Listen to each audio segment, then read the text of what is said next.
Well, from an early age, around 3, my mum took me to see the ballet production Swan Lake, and ever since then, just watching all the older ballerinas, I've just always wanted to do dancing.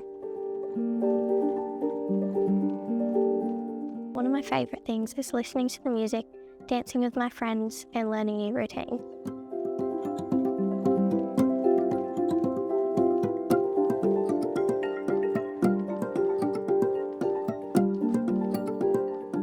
It's opened up an opportunity at National College.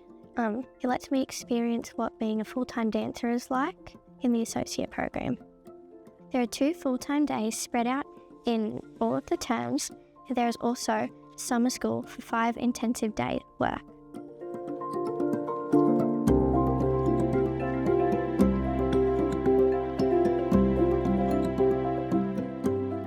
Go for it because it really helps with financial issues, so the children can continue letting all their love and passion out for what they do.